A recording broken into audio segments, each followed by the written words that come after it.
a lot of people are talking to me about like I'm a poser, I'm a fake boofer, but they don't realize, and I have proof.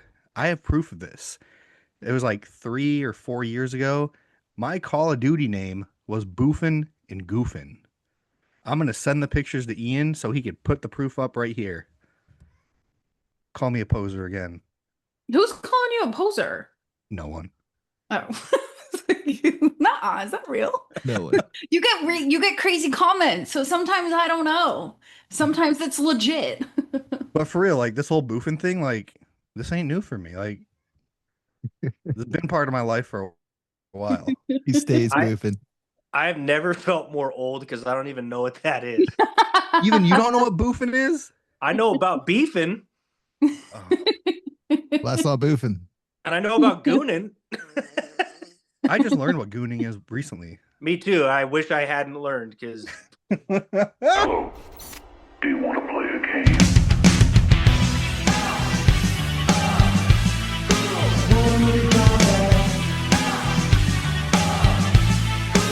There'll be food and drink and ghosts, and perhaps even a few murders. You're all invited. Welcome to another episode of House of Ghouls Horror Movie Podcast. I'm your host, Ian VanGhoul, joined as always by my best friends and co-hosts, Crystal and Colby. What's up, friends? How are we doing this week? Dude, I missed you guys so fucking much. It's Right? been a very long time since we have recorded. It's Don't been ever do that to me again. 3 long We have not weeks. recorded a podcast episode since September 21st. Mhm. 3 long weeks. But we're back together, back at it. And if you don't follow us on social media, then fucking do it. Do it. Instagram, Facebook. If you're listening to the audio portion of this, hit that 5-star rating and check out our merch, goreclown.com. Go get some sick fucking merch and rep that shit and send us pictures. So today we are joined by a very special person and friend. You may know him as the director of Tahoe Joe, of Tahoe Joe 2, of Tahoe Joe 3. It's Dillon fucking Brown. What's up, buddy? Welcome back. How you doing? what's up, guys? Thanks for having me, and thanks for putting up with all my Bigfoot shenanigans. I'm always like, every time I have stuff to send out to people, I think they're always just expecting like, oh, another movie running around in the woods from Bigfoot, and I'm like, no, it's something new. And then all I hear is, oh man, well I really like the Tahoe Joe movie, so I'm like, okay, well I guess I got to shoot another sequel. So Part 4. Part no, it's not happening. Well, again, we'll be at Days of the Dead in Chicago, November 21st to the 23rd. It's coming up fast, so make your arrangements now. Dude, Come hang Dylan out with us. is down right there, and he's on the screen behind Ian. Inception. Look at that. how did I get there? It's Joeception. It is Joeception. Joeception. So let's talk some horror movie news. So we're going to get the big bad news out of the way first, because Colby has a lot to say, I'm sure, about this. Am I gonna scream? Maybe. Oh my God, yay. Predator Badlands is officially rated PG-13. Oh yeah. It did not sound the way Right? that I it was waiting for a sounded. big It was like, scream. I tried not. I Sounded tried to hold like- it in. So this is only the second movie with the Predator title to not be rated R. But it doesn't necessarily mean that it's going to suffer because of it. So Badlands apparently doesn't have any human characters in the movie, so there won't be any red blood to make the censors clutch their pearls. The filmmakers are set on pushing the limits of the rating, and apparently this is the route that director Dan Trachtenberg had planned since the beginning. But it is kind of weird out of nowhere that they hit us with a PG-13. So what are your thoughts on that? Shit. It's just giving like Blumhouse. Like, okay, Blumhouse makes everything PG-13 and none of it's good. So You know what's worse than Alien Romulus? A lot. Alien versus Predator. a lot. Like those are the So bottom 2 of the barrel for me. I'll put my faith in Trachtenberg just because I don't like animated stuff that much. And then what he did with Badlands, like, because I was like, animated, like, and then I watched it and was like, oh damn, like that was badass. So I'm gonna be the I'll be a beacon of optimism here that it'll be cool, and I think we're gonna have like Wayland Yutani cyborg white blood spraying everywhere, and green predator goop and other monster gore. So I think it'll be dope. Hell yeah. Yeah, I don't with this one, I haven't been excited for this one since it was like first announced. And I don't know. The It's gonna first be trailer looked like a Star Wars movie, and then the second trailer, it looked a little better. They fixed some of the CGI, and it does look a little violent. But as soon as I heard that PG-13 news, I was like ooh. yeah. Yeah, I don't know. We'll see. But yeah, it hasn't really been like on my like I'm excited for this list. Just because I don't know, it looks like a creature movie, obviously, but like, but we'll see. I love the human interaction with those movies, and there's no humans, so like I know I don't know. I feel you. There's like something about Predator that feels like it does better when you had like, you know, Arnold in the 80s, Danny Glover in the 90s, like Danny that Glover. human interaction in their environment. So like I'm excited about the Predator environment. It's cool because I think the one that Rodriguez produced with Adrian Brody's like a badass movie. Like I love that movie. yeah, it's so much fun, and that was, you know, Predator done right as far as like seeing their world and all that.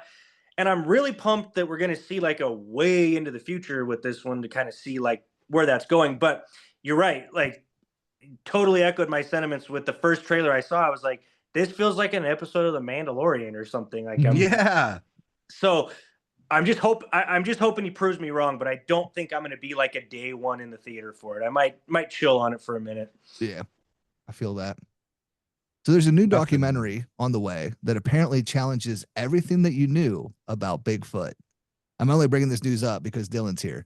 So it's billed as a quote groundbreaking investigation into Bigfoot. It's a documentary called The American Sasquatch: Man, Myth, or Monster. It'll be releasing on digital outlets on December 1st. But yeah, it's a groundbreaking investigation into Bigfoot led by former police detective and best-selling author of the Missing 411 series, Dave Pallids. Uses quantum physics, DNA analysis, and expert testimony. The film reveals startling evidence that challenges everything we thought we knew about the legendary creature. Quote, with evidence that blurs the line between folklore and reality, viewers are invited to confront compelling facts that may forever change how we see the legendary hairy biped.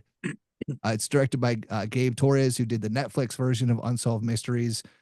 Interviews with a bunch of random names I don't know, and I don't care because Dillon Brown is not in that list. But yeah, I mean, it's another Bigfoot documentary. I don't really know what else we can do with it at this point, but nothing like a retired cop to teach you about quantum physics and Bigfoot. Like, I don't know. Okay, I'll just say it here. You heard it here first. No, you heard it here multiple times. I don't believe in Bigfoot. I just like making Bigfoot movies. They're fun. And I don't believe in him because we don't find any dead ones. We have cameras everywhere. Nobody's seeing them with drones. And surely somebody would have hit one with a semi-truck, you know. So no, I don't believe. And I definitely don't believe in the quantum physics aspect or that they're aliens.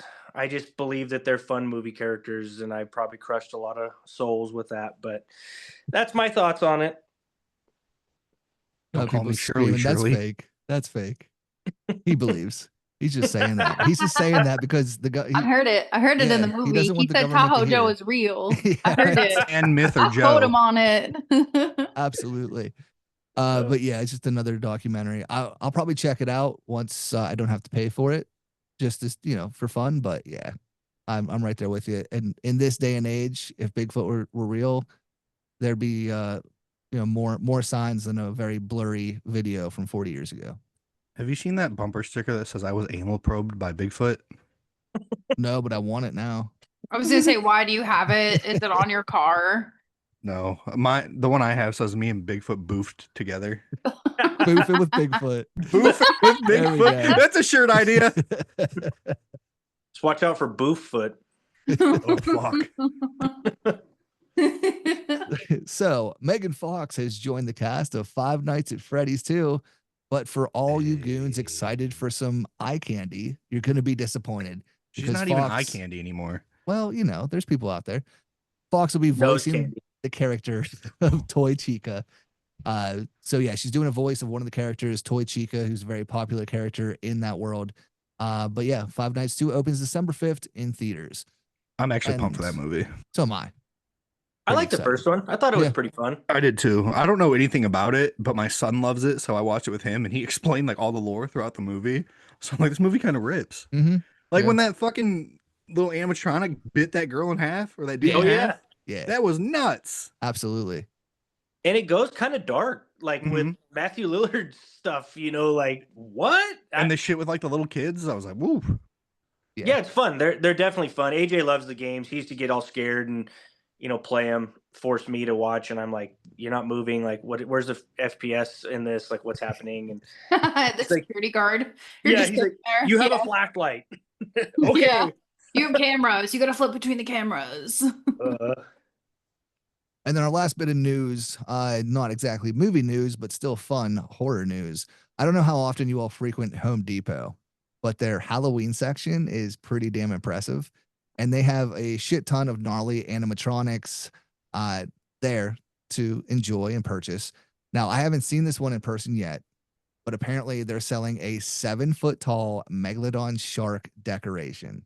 Oh, hell yeah. So if you think like the cover of Jaws, like from the belly up, mouth wide open. So it's just coming out of the ground. Yes. Uh-huh. Yeah, like a it's little not the full version- a shark. bigger It's not the full version of shark. this? Yeah, it's essentially like that, but like put another half of the body to that. Oh, So like belly up, coming out of the ground or whatever, mouth wide open, and it has the most demented, evil looking look to it, and the eyes light up red. It's the Hell coolest yeah. fucking thing. It's like $350, which is like the same Damn it. price as like Art the Clown at Spirit Halloween. I was Like- about to be like, I'm ordering this right now if it was Yeah. under $100. No, it's not. It's not under $100, but it's so fucking cool. And I need to go to Home Depot and see if it's there just to see it. all I have is a balcony for my apartment. Could you imagine if I just shut the whole thing on my That'd balcony? be great. That would be fucking epic. Be I so could Apartment sick. com- they call me and they'd be like, you can't have that up there. Part of me is like, I should just get one and then get a way to get in a pool and make like a sleazy shark movie with the animatronic from Home Depot. Or instead of sand sharks, you can make mountain sharks. Ooh, there we go. Yeah. I was just talking to fellow horror dad Dustin Tamplin yesterday, and we were joking about this because we were watching that Beast of War movie. Mm-hmm. And we were cracking up when people say the term shark infested waters. And I'm like, what do you mean infested? That's where they fucking live. They Oh, ain't that's infested true. shit. Like, it's like saying like, bear infested forest. Like, no, it's not infested. It's where they live. Oh, that's so true. I never I even know. thought about that. I've never thought about it that way. Every time people say that, I'm like, so what? That's where else are they gonna be? Like, duh. Right, it'd be weird. What- Right, to be like land infested sharks. Like, Yeah. that doesn't make any sense. Like, what? Like, what does 100% of every shark attack victims have in common? Dead. They're all wet when Oh. they get bit. Oh, I say they're stupid. They're all wet when they get bit. They're Stupid dumb. shark attack people. Because they're going into shark infested waters. But yeah, it's funny because the shark at Home Depot reminded me of Beast of War, the shark in that. Like it looks like evil like that. It's cool. I still haven't seen that one. It's a good time. I liked it. It's fun. Not really a big shark movie guy. Well, this one's cool though. It's like a war movie. And Take it from a shark movie guy. This one's cool. Yeah. So I thought a cool little thing, quick little segment here to do. I got a list of the movies that are coming, the horror movies that are coming out the rest of this month in October. So we're gonna do a quick little like round robin. I'm gonna list them off and just if we're excited for them, what we think, quick little thoughts on what we anticipate for these movies. So first one, October 17th, this coming Friday, is Black Phone 2. What do we think? Thumbs I up really from want to Colby. see. Oh, Oh, you're good. Oh, my actual thoughts? Yeah. What? Yeah. Just Oh, quick. I'm pumped. I'm going to see it Tuesday. Hell yeah. Crystal. Yeah, I don't know if I'll see it opening weekend. I don't know. I just didn't really like the first one that much. I heard if you didn't like the first one, you'll love this one. Yeah, but it's still not going to make me go see it opening weekend. So, That's fair. Dylan. yeah. I probably won't go opening weekend only because I have stuff going on. But I'm excited for it because it's got like that Freddy Krueger angle thing going, and I'm like, give me the ridiculous sequel that doesn't make any sense like we used to get. I love when they would Yes. just be like, oh, you killed the killer, but like now he's back from the dead, and who fucking cares why? And I'm just like, I love that. So I'm down. That's fair. And yeah, I'm kind of in the middle. I love the first movie. I've been hesitant on this one. I do like the Elm Street elements, but I'm worried it's going to be too far, where I feel like it's a rip off of it. So I don't know. I'm gonna check it out, but I'm going in cautiously. I'm I so am, fucking however, hyped. I am gonna hit up the theater like Thursday before work and see if they have that fucking phone popcorn bucket. That's 'Cause cool. I want it. I want it. So next one. Sorry, was you gonna say something? I was Colby? gonna say I've been so hyped since the trailer. Like they had Alice in Chains in the trailer. It looks gory. It's full on Freddy Krueger. I'm gonna be sat. I can't wait. I might even Set. go see it again like the opening night. There you go.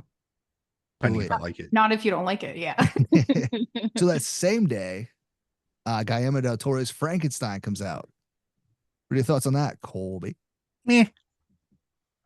Oh my God, I'm so excited. It's literally just meh for me. I can't think wait. It I'm looks more so ex- beautiful. It looks so beautiful. It does look beautiful, but I'm definitely more excited for Maggie Gyllenhaal's The Bride.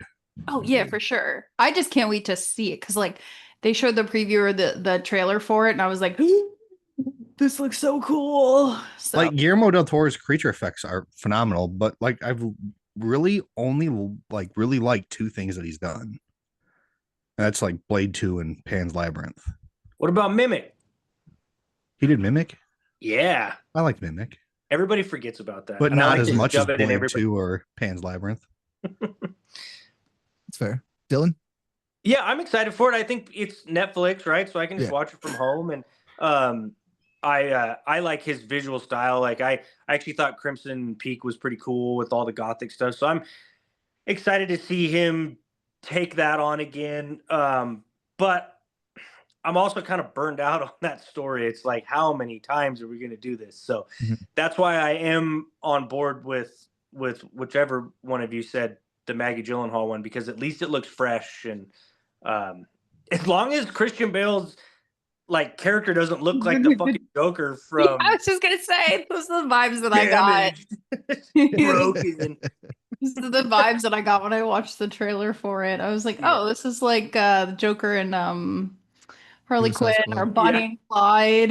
Yeah. I didn't even definitely watch Bonnie the and Clyde. trailer yet. Now That's good. that would be a movie, Body and Clyde, Bonnie and Clyde. where she's just a body the whole time. Let's go. I want to say I'm excited for this, but I'm not at all. Like zero excitement. Don't say it. I'm a huge fan of Del Toro, but I haven't really been impressed with any of his stuff in the past like 10 to 15 years. I think it is going to be beautiful. Like he does have that like very awesome visuals. But I think it's going to be a lot of style over substance. And again, like Dylan said, it's the same story. Like we know the story. Hey, listen, So. if it starts to suck and I don't like it, I'm just gonna put it on mute so I could just There you visually go. Just look at it. Just look at it. just visually look at it. So the following week, October 24th, we have Shelby Oaks. Much anticipated. What do you think, Colby? I'm so hyped for this. I got invited to a screening for it, and I opened it up, and it was in fucking London. Oh, I got it. I got like, that too. I was like, why the fuck do I get invited to these? Yep. I got that too. And I was like, oh, wow, really? Oh, London? Yeah, It was like, same. secure your seat today. I immediately so responded with, pissed. "Is there a screener available?" What they say? Not yet. They'll let me know. I'm really hyped though. I've been a big fan of Chris Stuckman for a long time, so I'm really happy for him. Yeah, absolutely. Yeah, I'm so excited for it. Do you know anything about this one, Dylan? Yeah, so I don't know Chris's stuff other than I know that it was like a big deal when he signed this deal to make the movie. And so I wanted to start deep diving, and then I decided that since I have not been impressed with a lot of found footage in so long, and I know it's going to have some elements and it's probably going to be a hybrid type thing, I was like, let's just go in blind. So I actually don't know anything about it, which is more exciting to me because I can finally sit down and just be like, I absolutely know nothing about where this is going and try and get lost in it. So I'm excited. Hell yeah. And Don't yeah, know I'm right about there his with you. stuff because this is his first movie. He did like YouTube videos, Mhm. right? He does well. He does like movie reviews. Like he's not like a Oh, YouTuber like the Raka people and who oh, other okay, YouTubers to directors now. Like he was like a movie reviewer. Not as big as okay, us, but he's kind of well known. He's like one of the biggest actually. okay. That's right. I thought maybe he had made like shorts that this was based off of, and then he was expanding on that into a movie. But that's even cooler because Yeah. now he gets to be on the side of it. If it does suck, then he gets to get kicked in the balls over assholes online, and then be like, "See, that's why you be nice to people when they make movies." It's a fair point. And yeah, I'm right there with you. I'm excited for this one. I have seen some of it, like some of the promos and shit, but I really don't know much about it. So I'm gonna keep it that way and kind of essentially go in blind. That same day is Queens of the Dead, which I'm super excited for. It's Oh yeah. Romero's daughter. I've heard good things about it. Cool. Um, I've been trying to see it. I've been trying to get screeners since it premiered at whichever festival, and still haven't gotten any. But I can't wait for this movie. Any thoughts, Colby? I'm excited. I haven't seen a trailer. I've just like seen like stills and a poster. I'm like, oh, I'll watch this. Absolutely, Crystal. Which one's that? I don't remember. It is George A. Romero's daughter, Oh yeah, yeah, and yeah, it's yeah, like yeah. drag queens, zombies, and Yup. shit. Yeah, Yep. sold. Mm-hmm. Dylan. Yeah, absolutely. I mean, if the godfather of the zombie movie is still, he's got family members cranking out zombie movies, like I'm gonna watch it. So Absolutely. Yeah, I was sold at Romero and Of the Dead. That's all I yeah, need to know. absolutely. That same day, October 24th, Dream Eater finally comes out. Oh yeah, Dylan's seen this one. Hmm. Hell yeah. Yeah, I'm pretty sure they switched some things up once horror section picked it up. So I think the ending is different. Yeah, But they redid the whole ending. so yeah, I'm excited to see what they did with it. But yeah, this movie fucking rips, and I can't wait to see it on a big screen. Colby. It's one of my favorite movies of the year. It's scary as fuck. And I watched it on my phone and it scared me. Crystal. I haven't watched my screener yet, but I'm sure it's because I just know it's so scary. So I need to make sure that the setting is right. I need to be like totally locked in before I hit play. Yeah, like I watched it in a bright lit ass room on my phone and it still Yeah. fucking scared me. That's what I mean. Like I know that it's gonna be scary. I feel like it's gonna be like undertone again, and I have to prepare myself for it. So That's fair. And Dylan. Yeah, so I mean, I got to see it on the big screen at Unnamed Footage Fest earlier this year. I think back in March, and so I already got to kind of have a theatrical experience with it, which was great because it was super loud and it had great bass, and the scares all worked. But I'm actually in a group chat with Jay and Mallory and Alex, the filmmakers behind it, and we chat often. And that movie could be the worst movie I've ever seen, and I would still recommend it to everybody purely because they are the sweetest, kindest, nicest people like ever. So I'm so happy for them. Massive like confidence boost for guys like me that like it can happen. You can make a movie that can get picked up. And I chat with them, fairly regularly about stuff. I mean, they watch Tahoe Joe 3. It's just Hell like, yeah. yeah, they are. I'm so happy for them, and I cannot wait for this movie to come out so I can just promote the hell out of it for them. And I didn't know they redid the ending, so that's super exciting because I kind of we'll chat like offline maybe about it, but I kind of have some ideas on maybe what they did, based on the original one. So that's good for them. Hell yeah. Yeah, I can't wait. And then 2 days later, it's TV, not a movie, but Welcome to Derry finally will premiere. I'm hyped for it. Colby? I'm excited. Crystal? I'm excited. I hope it doesn't suck. Because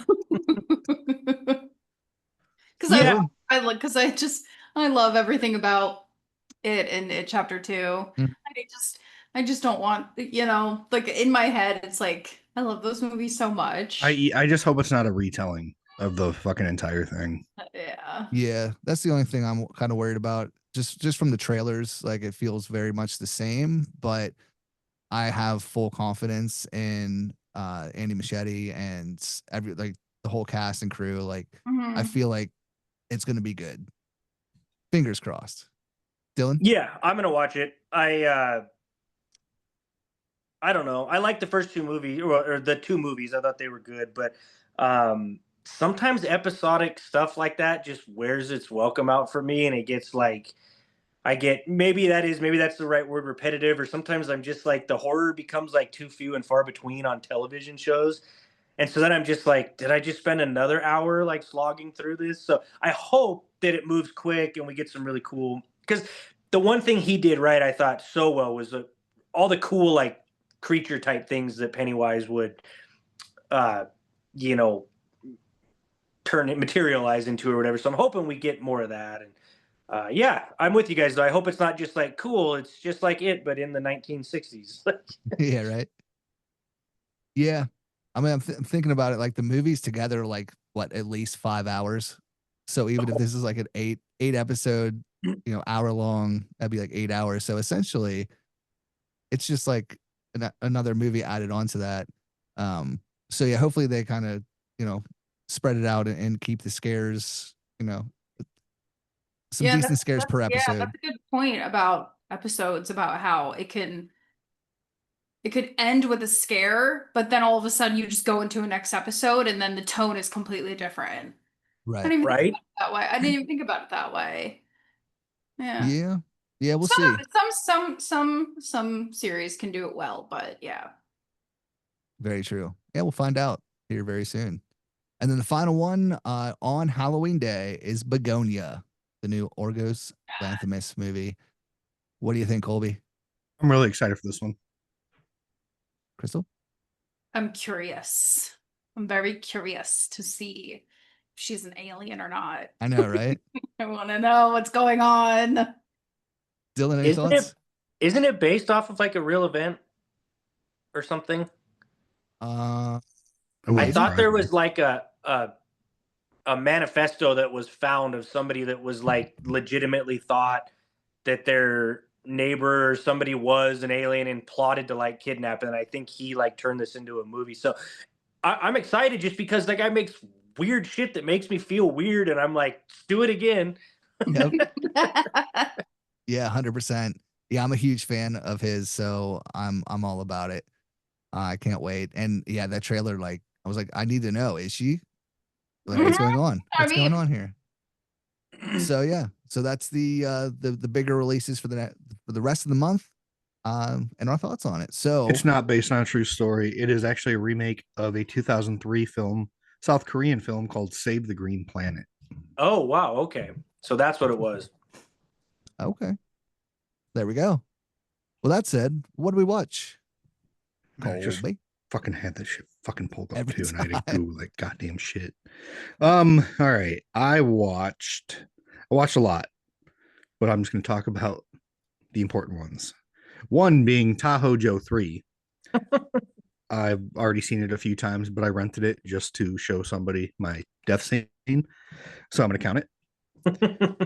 I watched Bring Her Back. I watched Hubie Halloween. I watched Malibu Horror Story. I watched Him Again. I watched a movie called Hanger. Hell Um, yeah. And then I rewatched Excision. Banger. we love Excision. Masterpiece. I just showed that to Dustin like 3 weeks ago. He'd never seen it. So good. Let's see. I rewatched a lot. No, actually, I watched this Spanish film called Sleep Tight. I rewatched The Autopsy of Jane Doe and VHS 2 Hell yeah. because I didn't like VHS Halloween, so I had to like, you know. I started watching that series on Netflix, True Haunting. I think it just came out. I just saw that. Yeah, it's from Atomic Monsters. So How was it? it's okay. It kind of reminds me of I think another director did something similar to that. where he retold stories based on other based on horror movies. I think it was Sean Carpenter. Could be wrong though. Don't quote me on that.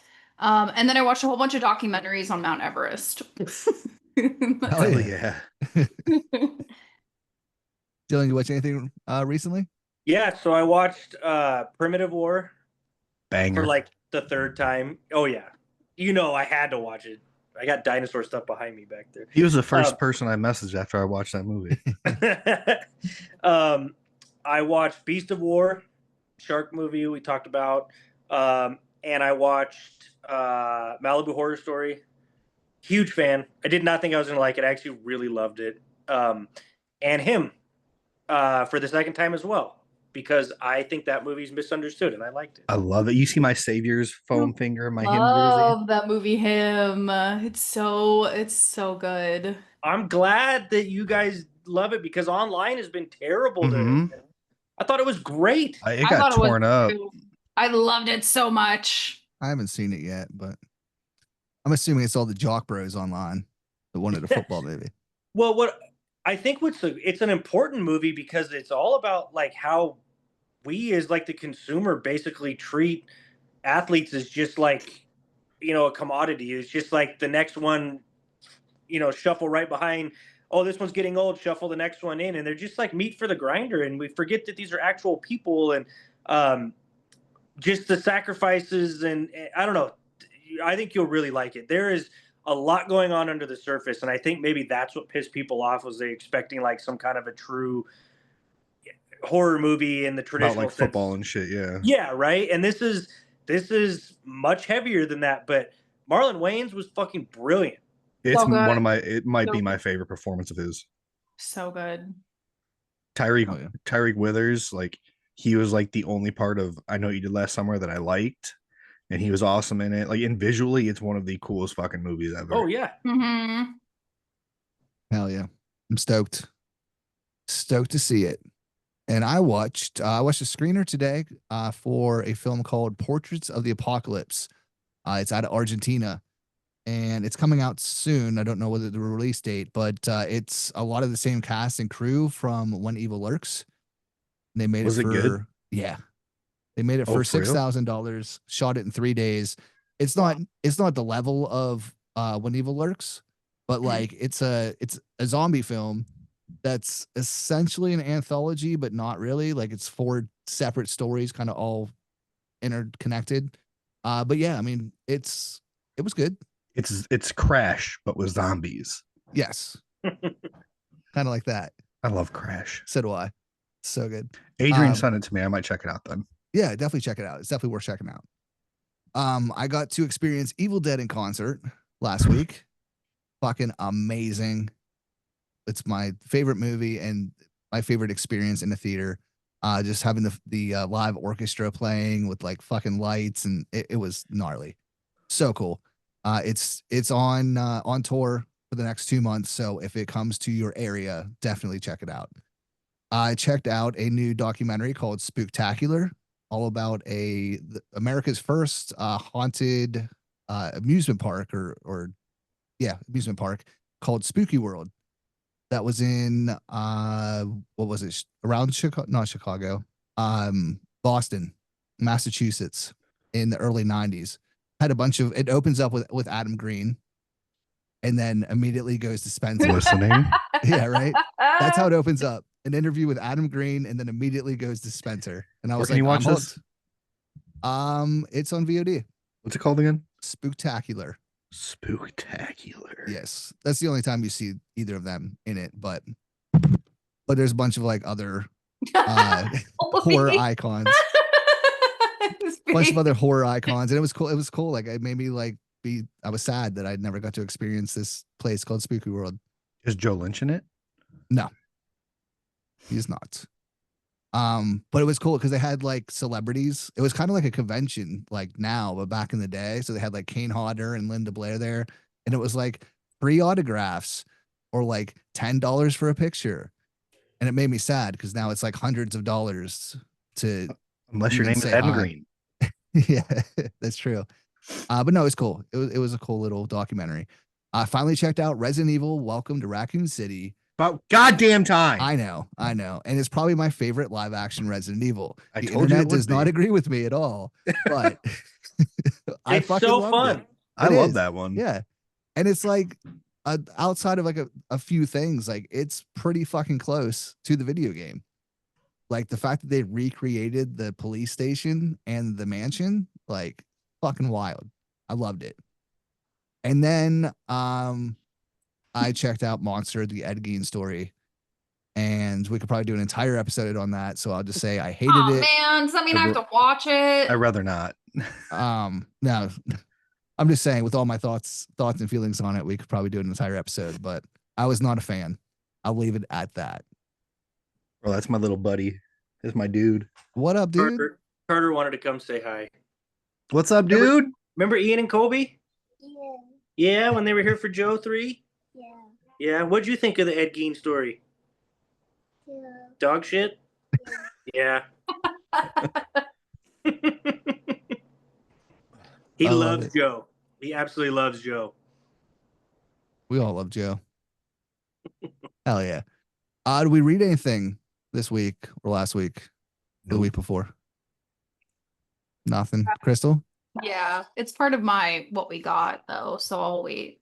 Okay. I found I guess it's a kind of splatterpunk on Spotify, which they don't typically ever have splatterpunk stuff on Spotify, but it's called Depraved by Brian Smith. And it's a little splatterpunk, it's a little horror, but it's about cannibals in a corrupt Tennessee town that essentially like kidnap travelers and then, do cannibal things. Sounds But it like was pretty Runts. gnarly. What's up? It sounds just like Runts. Maybe I haven't read Runs, but maybe. It's ribs. But yeah, it was a pretty good time. I enjoyed it. So Depraved by Brian Smith. Have you read any my God, have you read anything lately? Dylan? My children don't allow me to read much anymore, but I did read.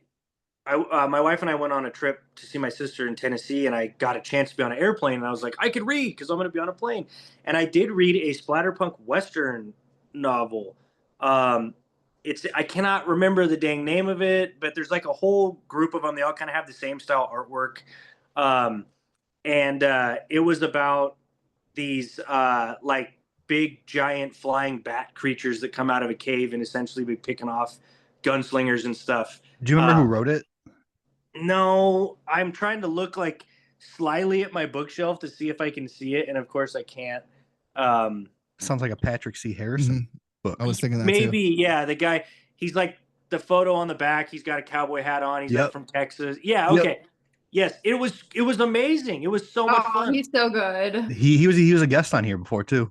Oh, that's cool. Yeah, so I read that on the plane and I was loving it. I was like, damn, I wish this wasn't just a novella. Like, give me a bigger story to read here. I love his writing. It's so fucked up. Yeah. Oh, yeah. There was some stuff in this one I was like, yo, okay. Boofin with a Bowie knife. Sounds about right. Yeah. Yeah. If you like that one, definitely check out his other books because they go pretty hard. The Dark Side of Hell. Oh, that's a good one. I like Are that they one a all lot. like Western? No. Oh, okay. But They're all definitely worth reading. I would say they're all disgusting, but they're so good. His other really good one is like 100% Match, which is like 30 minutes, 40 minutes long. Yeah. It's hilarious in the grossest way. It's great. Oh, yeah. My wife listened to that on accident.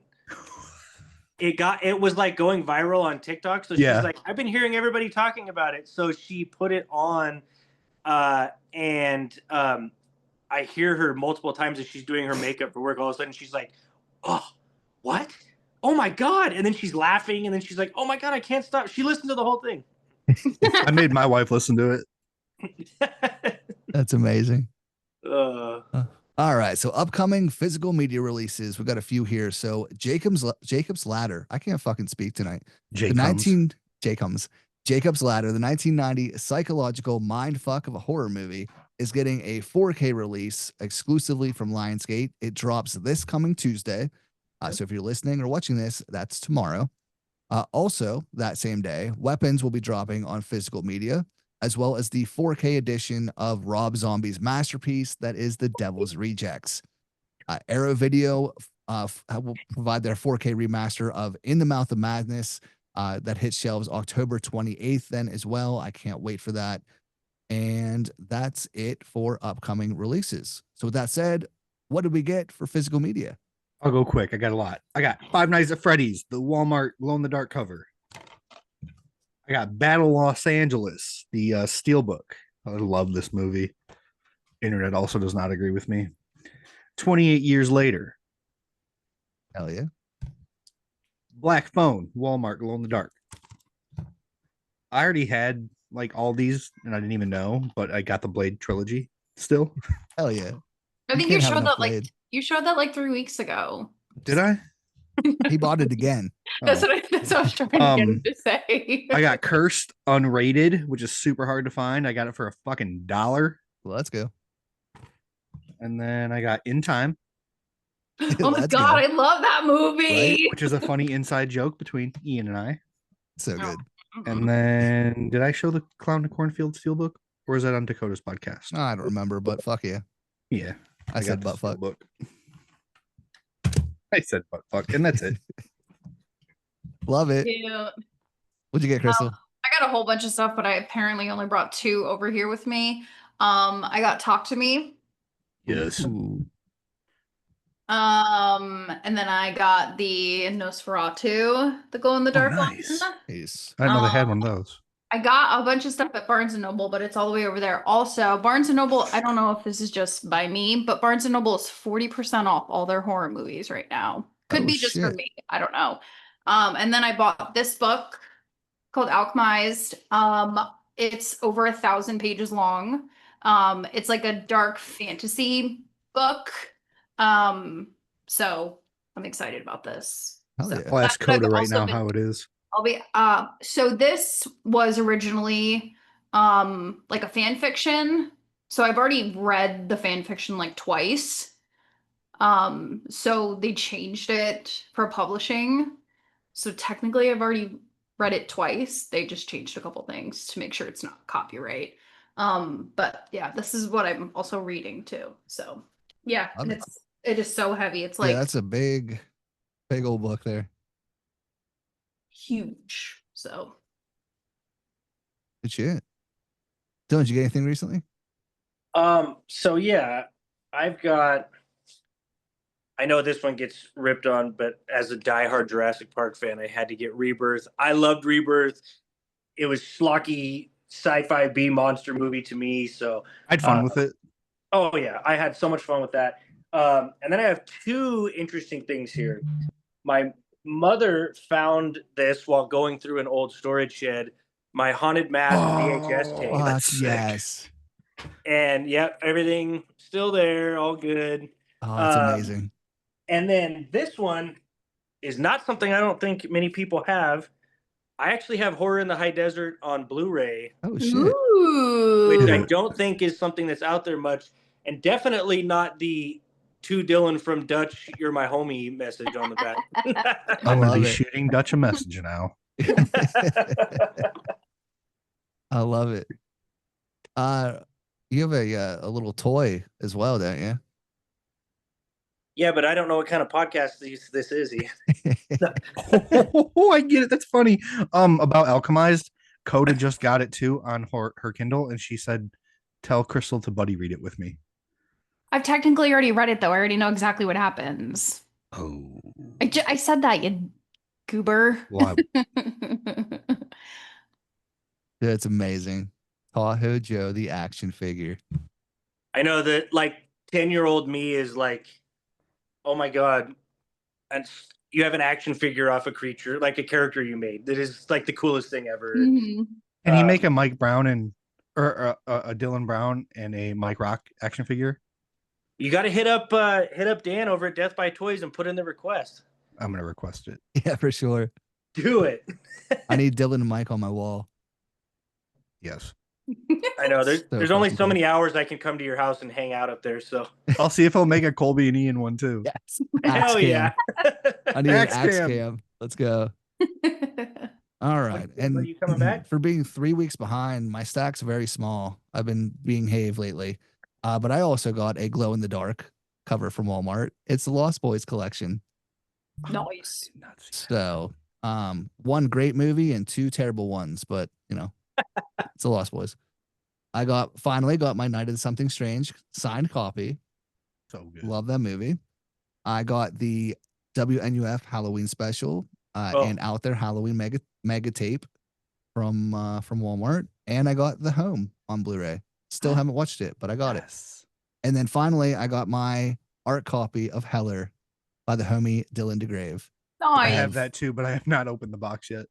Yeah, I haven't started reading it, which I told him that ahead of time. I was like, I'm terrible with reading actual books, but I'll be happy to make an unboxing video. So he sent it to me.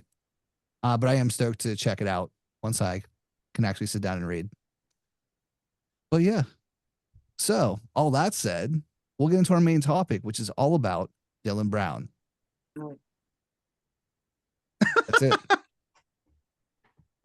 So we've got Tahoe Joe 3, Concrete Wilderness out now. You can rent or buy it on FOUNDTV. But yeah, like how's it going? What's it been like? I mean, obviously Colby and I were a part of the filmmaking process to some degree. But yeah, like how's it been since we last were there hanging out with you? It's good, man. It's always tough to do like a limited release to like one specific streamer because you alienate a lot of folks. You have a lot of people. Like my mom and dad are not going to go download the Found app and go. They don't watch those types of movies. So I'm running into a lot of that where people are like, the first thing everybody asks is just like, well, when's it coming to Amazon or Tubi? And I'm like, well, I don't know. And then we decided, since it was kind of a premium release thing to do with Found, was to give a rental fee an option, and then with also an option to purchase and download, which is not something that they've done before. But Louis and Monica kind of gave us the reins to have like a trial run on how that's going, and it seems like it's going well. We've had a lot of people hit us up that they watched it. For the most part, people are saying it's their favorite in the entry, or, favorite entry in the whole series. They loving the humor. Yeah, so it's been good. I'm just I'm ready to get through the second phase of distribution, which will be like getting it packaged and sent to all the other usual suspects where we can really get it out there wide. But it always feels good to just be like in this mode.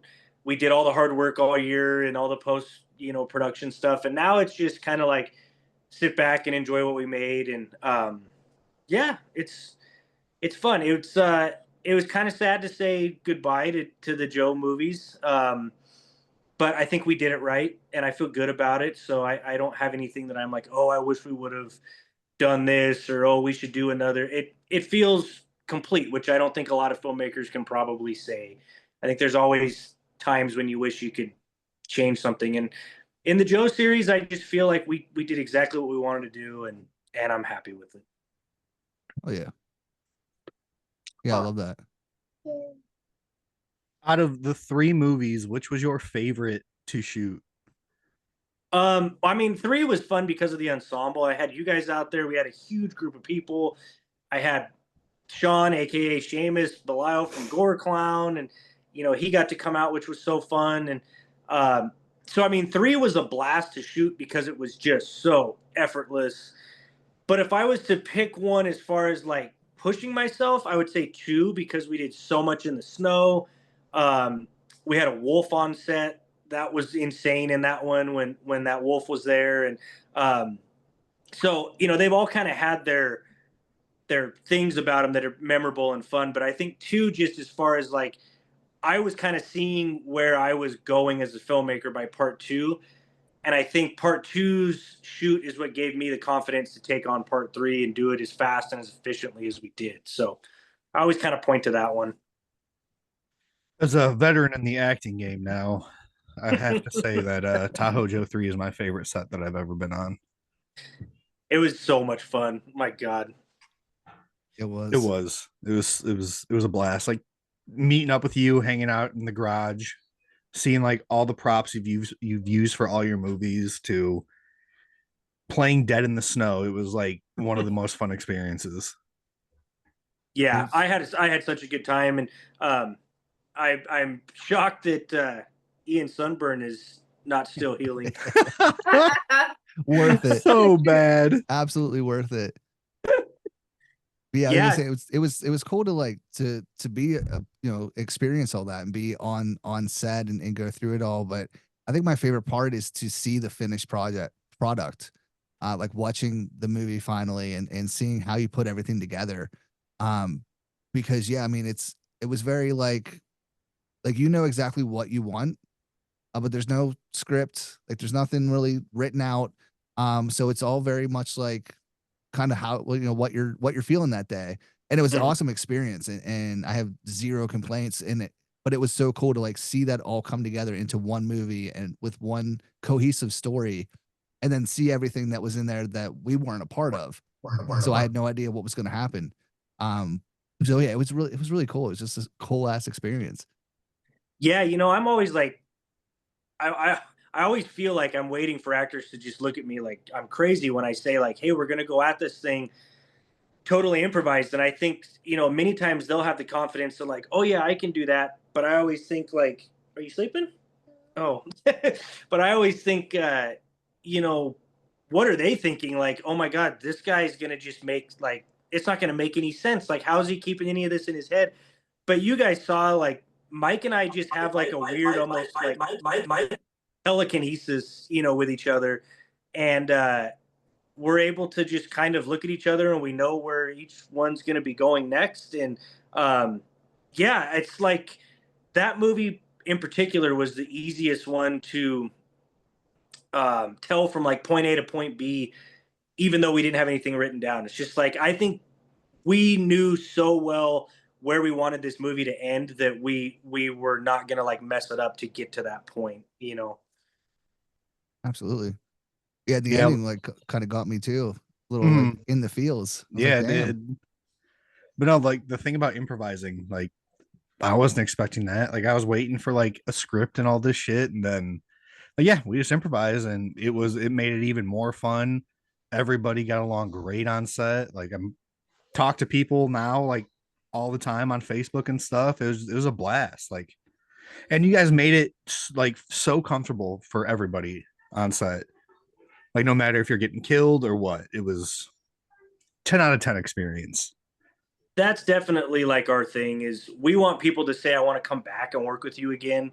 And so we just try to like, it's like Mike and I we're realists, right? Like we don't try and be Eli Roth on a freaking budget, that we have. We do what we can do, and we know what we're capable of, and we just have fun with it. We literally don't give a shit if people hate what we do. We are having so much fun. And so I think that, for us, it's just like, let's make the whole experience of making this thing a great time.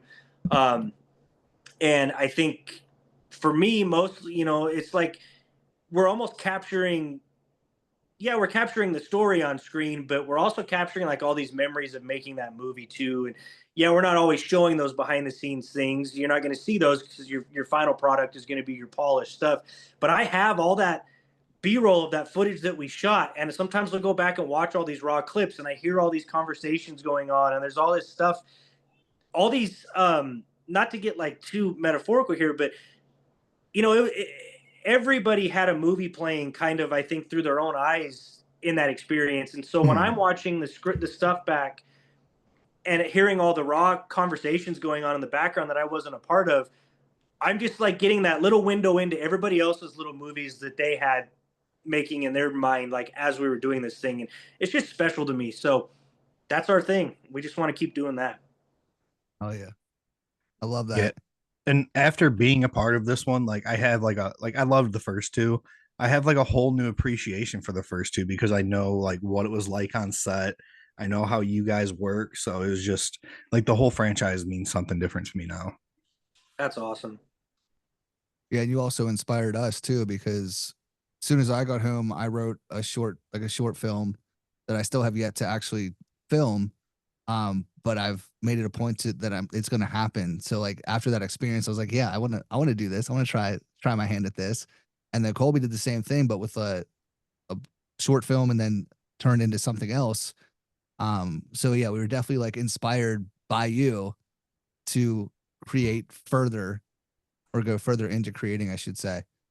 That's awesome. You know, it's like I think it feels so out of reach for so many people when you like think about making a movie, and it's like, yeah, there's a shitload of work, and it's absurd amounts of stuff that goes into it. But Mike and I's sets, I think we kind of show a side of it to where like it is feasible, like it's right at your fingertips. You just got to be creative with it, and there's ways you can do it, and there's so many tricks and things you can do to make people think you did something bigger than you did or whatever. And yeah, it's just that's awesome. I'm glad to hear that. And I get in those found footage groups on Facebook all the time, and I see people commenting on our movies, and then they'll like send me a YouTube link through Facebook Messenger, like, hey, I made something. And I think it's so great. I think that is so awesome that maybe somebody for a little while we were able to help get over being scared of doing something, and they went out and did it, because it's like, don't worry, I've already fallen on my face plenty of times being a filmmaker, so I can always vouch for anybody. Like, you bounce back, it's fine. You can make the best movie ever and somebody's still gonna hate it, like Kobe with Alien Romulus. I'm just kidding. But it's just it's one of those things where I just tell people, just go for it, just do it. That's how I got started, and I wouldn't have made the third movie in a Bigfoot franchise if I hadn't kind of taken that first step on the first one. So Oh yeah. So yeah, I don't want to dwell on Tahoe Joe 3 too much. I want to get Crystal into the conversation here as well. But so Found TV, they're going to release it on streaming here sometime soon. Then from there, you said you're looking into like other streaming platforms then as well. So what can we expect for the future release of Tahoe Joe 3? Yeah, so what we're going to do is it's going to just stay a rental and purchase on Found until we probably hit streaming somewhere else. So like it'll or not necessarily release, but like once I sign that deal over and we get it to pitch packages to like Tubi, Plex, Roku channel, hopefully Apple TV, Amazon Prime, all that, then I'm just going to give Louis the go ahead and say, just go ahead and, release it wide on Found as just a streaming, thing for free. And then I'll just kind of see where it goes from there. And there will be at some point a physical media release. I would love to do a box set. It's just a matter of finding a manufacturer that's going to be affordable enough. But it feels like we made a trilogy. We got to package it and make a box set at some point. Absolutely. Yeah, I was going to ask if it was going to hit physical media at all. So I have the first two on Blu-ray. I need the third one. Yeah, absolutely it will. And I think this one, because I have so much great behind the scenes stuff, like I might try and whip some behind the scenes special feature stuff together for it. Yeah. So yeah. That'd be a blast. Can't wait. So you had something else come out recently as well. The Grays, Nevada alien incident, I believe is what it's called. I thought of Dillon instantly when I saw that. So that is actually part of an older movie we did called Split Screen. Split Screen? Yeah. Yep. You've That's the one seen that it. I watched. Yes. Yeah. Oh wait, that is. When he oh, said that's the a title, full. when he said the title, I was like, I think he did that one already. Oh, Right? it's a completely separate release. Okay, never mind. So what we did was Unnamed Footage Fest has their virtual 24-hour fest that actually, my God, I think this year it went on like 37 hours. Yeah. I sat in there for about 14 and I was like, I can't do it anymore. I was dying. But they had some slots open for short films. And so I was like, well, I don't really make anything short. All my stuff tends to be pretty feature length. And then I talked to a couple of the people on the panel for UF, and one of them, Sam, had said, well, what if you take your alien one and just cut that down into a short? And I was like, you're totally right. It's got all the makings of a short film right there. I can just cut all the faux doc stuff out and just do like the home invasion side of it. Cool. And so, yeah, put the stuff with Thomas Burke as he's like reading my email and kind of like the web hacker guy. We have him on either end of it and told the alien story in the middle of it. And it runs about 17, 18 minutes and just moves fast. And everybody seemed to like it, which was a lot of fun. I had so much fun making that movie too. That's awesome. Yeah, that makes sense because Split Screen is probably the only one I haven't watched yet of yours. So I didn't realize that's what it was from.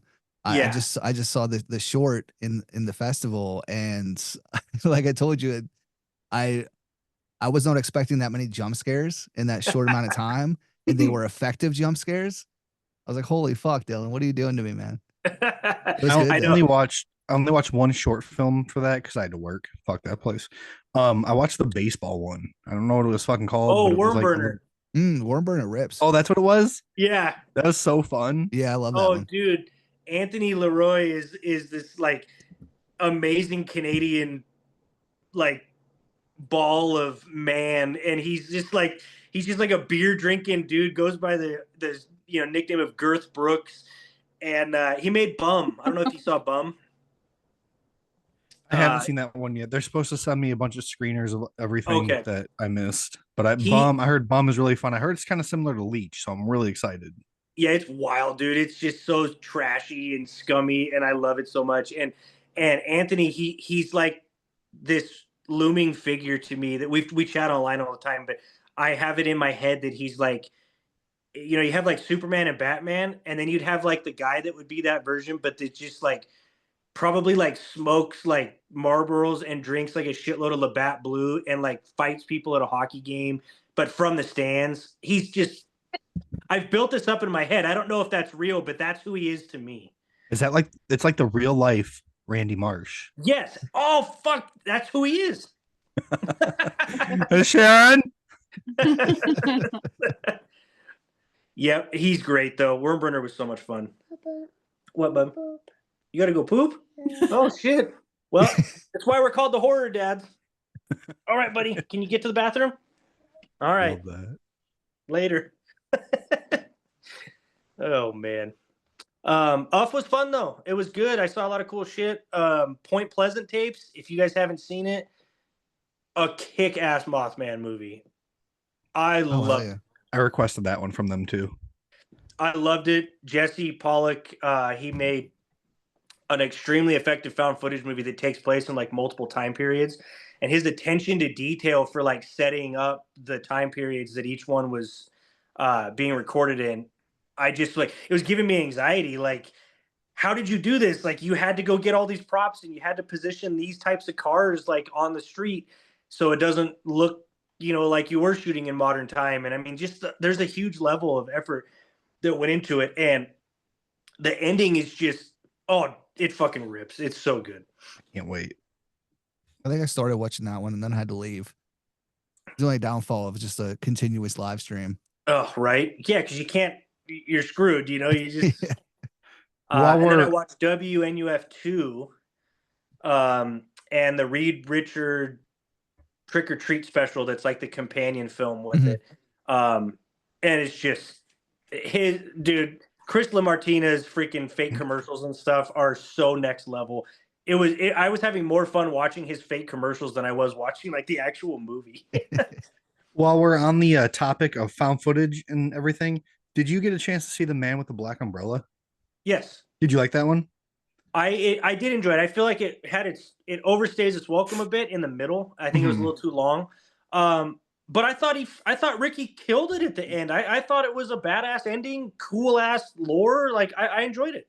I dug that one, but yes, I completely agree with you. I have yet to see any of the fear footage movies, but I really dug that one.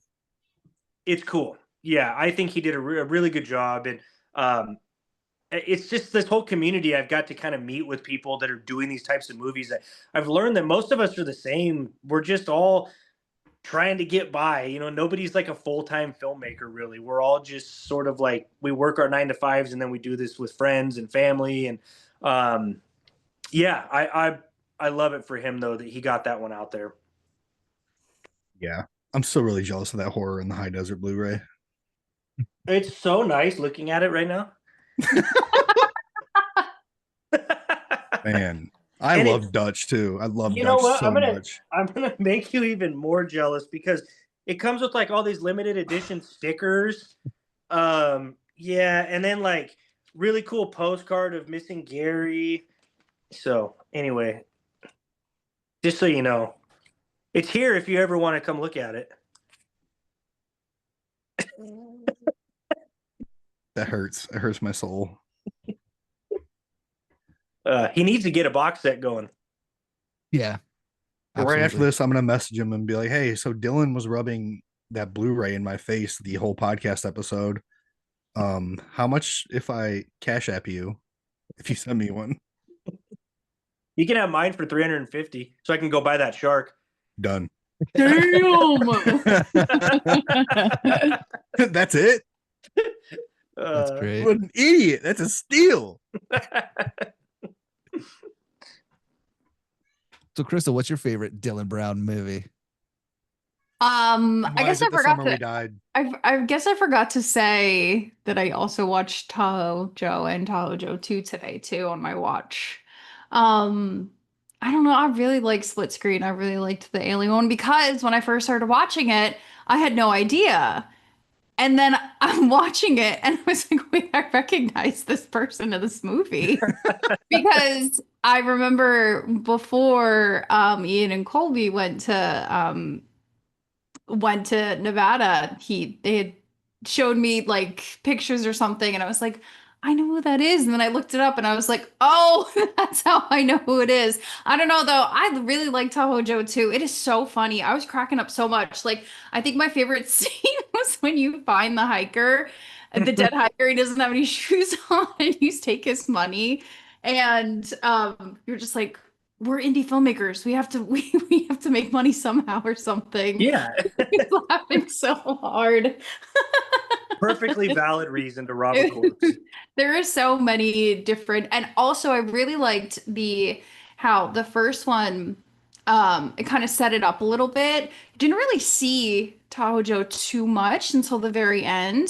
And I liked the second one because it showed the behind the scenes of what happened once the documentary was released and how it kind of took it on its own life on social media, and how that spawned other things to happen. And then when you go back to try to find the missing person, and then you run into the other group of people. I really liked that because instead of just being like a sequel to where it's like, okay, let's just go back in the woods with, to go find Tahoe Joe, it's like, we're going to show the audience the almost repercussions of what would happen when you release something like that to the public, and then what the public does with it. Because obviously you put it out as a warning and kind of educational thing. And then of course the internet came in and they made the trend and all those things. And I thought that was interesting because you see that happen with things that people put out. So I really like the second one a lot. But I still like the first one on the split screen. So I don't know, because that was the first one that I ever watched. So, and yeah, the jump scares at the end of that one. Yeah, I was like, what is happening? Like when the living room scene. So, but yeah. Yeah, that was a lot of fun to make. And I got scared for real at the kitchen window when the alien jumps up because I didn't know that our actor Josh was going to do that. That was actually an outtake. I just happened to be filming and he popped up to see what it would look like, and it scared the shit out of me. I ended up using that take because it was so good. Oh my God, I have to go back and rewatch it then to know that it's genuine. Yeah, okay. Yeah, I was scared. And if you watch when I'm running, I'm closing the blinds to the house. On like the second one that I go to close, you'll actually see me break the rod off of the curtain too, like totally break it, and it drops and falls, and yeah. Remember when you got me falling down when I was running? Oh yeah, there's some great audio of it. You like disappear into the darkness, and then you just hear like a lot of laughing, and then a little bit of like, "Are you okay?" And then yeah, there's definitely like a vague shape of you just like eating total shit. I did my own stunts too, by the way. That's great.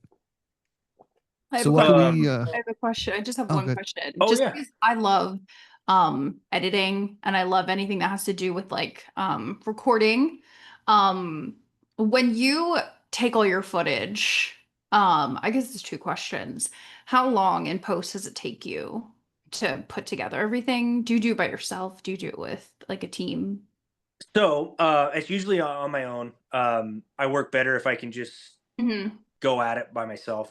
Hmm. But so I do something super probably unique. I know there's probably a few people that do it this way, but it always shocks everybody when I tell them.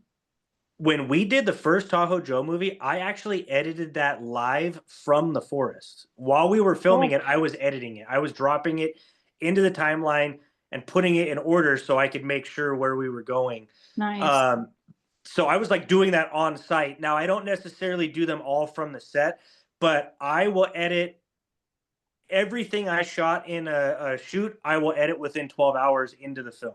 Yeah. And then I'll go on to the next scene once that stuff's been done. So I like to do, like that live editing thing. I like to edit as I'm going. So Mhm. really, once the film's done, there's really only like polish work to be done as far as in post. So I'm usually not in post more than a couple of weeks. Nice. What kind of software do you use when you edit your movies? I use Adobe Premiere Pro. Nice. I love that's what I use to edit my videos. So It's that's so cool. easy. Yeah, like the Yeah. platform is just so user friendly. Yeah. I don't love the price tag, Oh, I every know. month. I know. Um, but I'm just hesitant to give it up because I've learned it so well that I feel Right. like I don't want to take Same. a step back just to save a little money. So, but I like it. It's good. The Adobe store has so many cool templates. If Yeah. you want to spring for like a motion graphic thing or whatever. Hmm. Yeah, like the So, cloud and everything where you can and uh-huh. everything where you can find like the fonts and they go directly into the platform. Yes, which we did.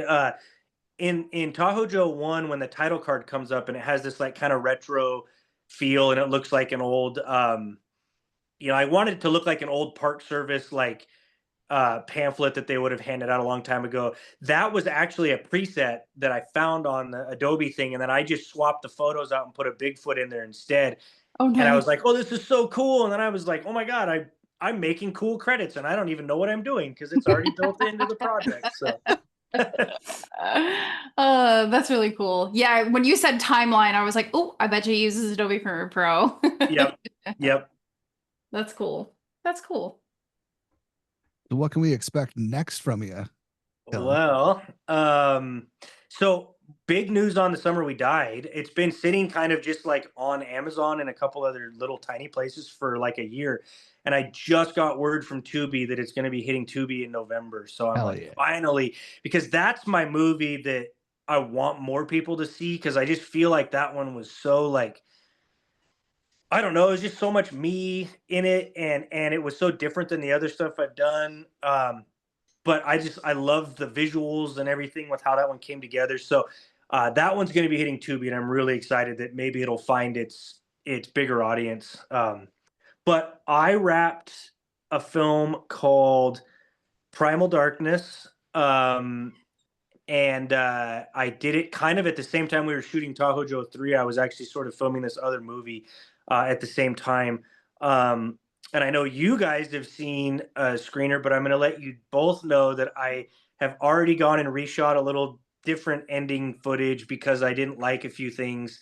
So it's undergone a little tweaking, Frankensteining, and I'm way happier because I got to get a little more detailed with a specific thing that I didn't get to show much, and I get to show a little more of it, and I'm excited. Hell yeah. Yeah. Let's go. Primal Darkness rips. Yeah, I was gonna say it's already fantastic. So I can't wait to see this new version. Yeah, it's almost exactly the same as what you guys saw, but there was a couple things I wanted to go out and film, and Dustin came over and we built like this big ass I'm not going to say what it is, but like prop thing that I wanted. And so we built that and then took it out in the desert and shot some stuff. And then I did some other things with another particular prop, I guess you could say, where I was able to get some more of it on camera. And yeah, it's feeling like it's about where I exactly want it to be 100% now. And I'm going to submit it to try and show at the Unnamed Footage Fest at the actual in-person one next year. I would love to world premiere it there. And then, from there, I'll see what I can do as far as what I can do with it. I don't know. I don't know if it'll find a big audience. I don't know if it's a little too niche. It might do better because it's kind of more traditional found footage than other stuff I've done. I always have like the mockumentary side and the music and stuff, and this one's very much, as you guys know, it's a lot more raw. Mhm. So I don't know. We'll just have to see. I love it, and I'm super happy about it. But I'm just in no rush to like put it out there either, because figure let Joe have the spotlight for a while. I would love Yeah. to see that on the big screen. For Me sure, too. yeah. I would like to see it too, because I went for some gnarly sound effects, and so I would love to see it on a bigger sound system to kind of see how they all come together. Yeah, and I think anyone who's a fan of yours and particularly Tahoe Joe, I think would really resonate with it. Because it I does have think that so. same vibe. Obviously Yeah, different material, but same vibe. So and a little more. I think I got to flex the acting chops in this one a little more, which was fun because like playing like such a more serious character this time, and it wasn't necessarily me. It was like this an actual character this time, which was cool. And I actually wrote a lot of this one out, which is so funny. I do a movie where I'm like in 90% of it is like the only speaking role, and that's the one I end up writing out, and then I make 40 of you come in the woods with me and improvise. But hey, I guess just how it worked, I guess. yeah, wouldn't have it any other way. Right. So yeah, I'm excited for that one. I think that one is going to be one that I'm really going to love. I'm excited for people who are claustrophobic and don't like caves to watch it, because there's a lot of cave stuff and mines and stuff. So that'll be fun. Hell yeah. Yeah, the locations of that one are like absolutely beautiful and like absolutely terrifying. So it's a Yeah, good I agree. combination. I agree. I got my ribs broken on that set, so I hope it does well, because that was a hell of a recovery. I was hurting for a couple months after that finally finished. So is there anything else in the works after that? I've got a midnight feature season 2 episode to do. Dustin's got a show on Found and on Tubi called Midnight Feature, a found footage style episodic show. And I don't know if you saw at UF, did you see Mike's episode with the cat, Mr. Pickles? No. So Damn it. the whole episode takes place from the perspective of a cat caller camera. And he's even got like a fake cat paw that like comes out and like bats at things. And it's so funny and it's demented and it's great. So I'm filming mine in November. And I will say that I am going back to the world of aliens for this one. So I'm excited for that. Ooh. I'm gonna need a screener for the cat one. Yeah, for sure. Oh, hit up Rock. He's got one. All right. Immediately Yeah, after this. it's so funny and demented. Like it's just like it gave me old school Tales from the Crypt vibes. Ooh, okay. So it's definitely got that. You're laughing more than anything, but it's also like wrong. It's great. Great. I love it. So yeah, we'll have to figure out some next project for you so we can get us back out there. Bring Crystal along this time. Well, I Mhm. do have Oh God. one project for next year. I'm only doing one, which for me is nuts because I'm always doing so many things at once. I know what this is. Yes. And so next year's going to be my big one, A Man in the Woods with an Axe.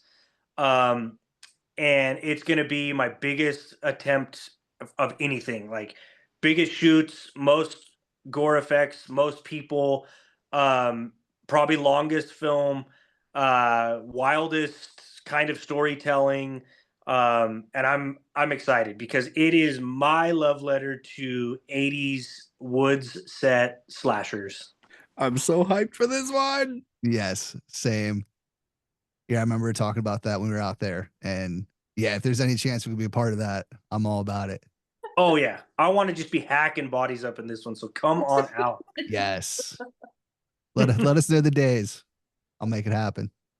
Oh yeah, absolutely. We're gonna film probably. I'll probably kick off like some stuff around May next year, maybe April, and then I'm gonna probably be filming all the way till probably September, because I want to take my time on this one, and it's going to be a big kind of sprawling story that takes place in some different time periods and stuff too, based on how I have the story structured. So It's going to be fun. Yeah. So we'll absolutely figure out when we can fly you guys in, and we'll hack and slash.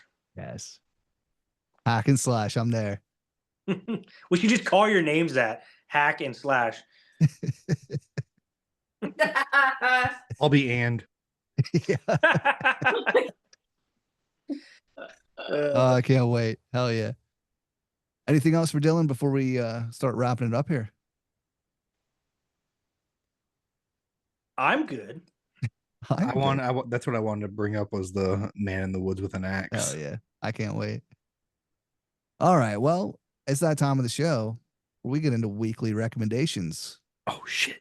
I'm ready. So what do you got, Colby? The book I have this week is called The Wretched One by Jeremy Mole. My artist is Hobson.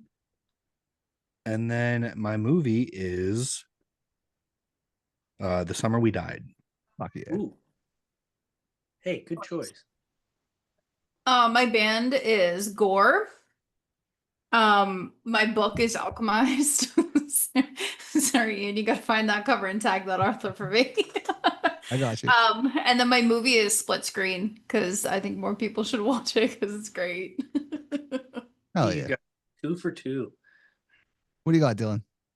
I would say I would recommend a book not a lot of people have probably heard of. It's a true story called The Man-Eaters of Kumon.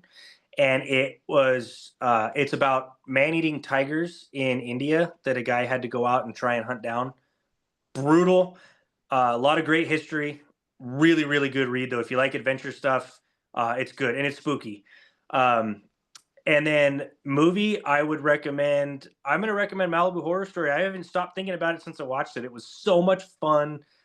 A lot of build-up waiting for that movie to come out. And I just felt like it was found footage done right, because they pushed the boundaries and it was hybridized, and I love that. For hybrid found footage, I thought like the mockumentary, the found Yes. footage, and like the standard storytelling, I thought it blended very well. That's exactly what I was feeling too. Like it never once feels disjointed. It felt very cohesive. The effects and the makeup effects look great too. Oh, so cool. So cool. And then music, I would recommend, I've been on a Lorna Shore kick recently, so hell yeah.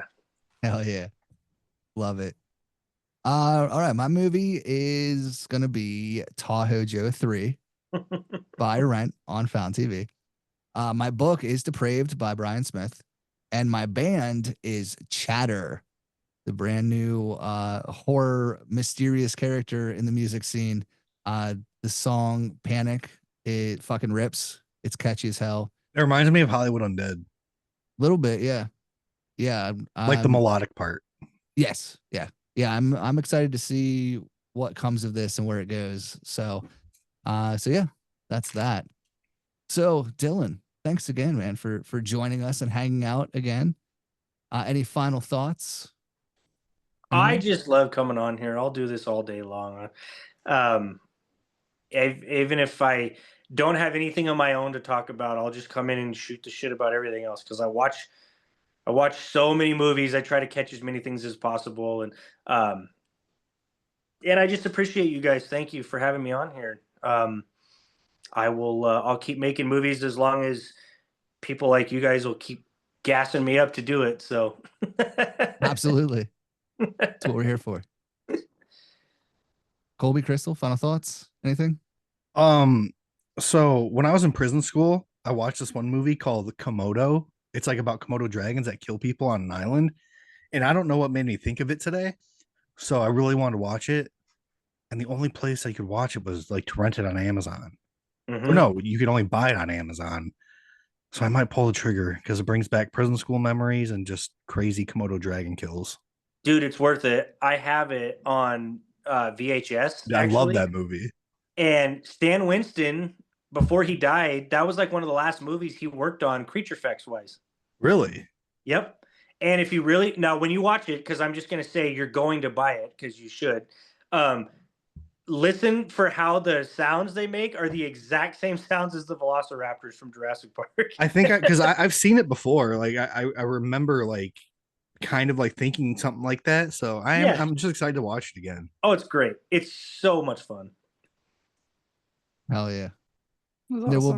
will be a prison school shirt in the shop here very soon. Oh my God. I have the idea in my head, so It's a one-piece jumpsuit. it's got to make it happen. Oh yeah, Crystal, final thoughts? Anything? No, I'm good. Thank you so much, Dylan, for coming on. It was so nice to talk to you. Oh, thank you. I appreciate it. I still love your video when you blind grabbed or blind picked split screen. I was because like, what is this? I know I was cracking up when I'm watching the reel or whatever on Instagram, and I'm like, oh, cool, she picked ours. And then when you had the realization of it being one of our movies, In I the just started second half. laughing. In the was like, how second half, I perfect. was like, oh my God, duh. Yeah, that was fun. Well, again, Dylan, thank you so much for taking time out to come hang out with us. I will post all of your social links and where to find you and the Horror Dads. The whole crew will be in the show notes. So check that out. Be sure to follow Dylan and the crew on social media. Watch the movies, love them, and talk about them, obviously. But yeah, for another week of House of Ghouls, that'll do it. So we appreciate you watching, listening. Be sure to, again, hit us up on social media, hit that 5-star rating, and check out the merch at goreclown.com. But we'll see you all next week. Stay safe out there. Much love. Bye-bye. What if everything you know is someone else's dream?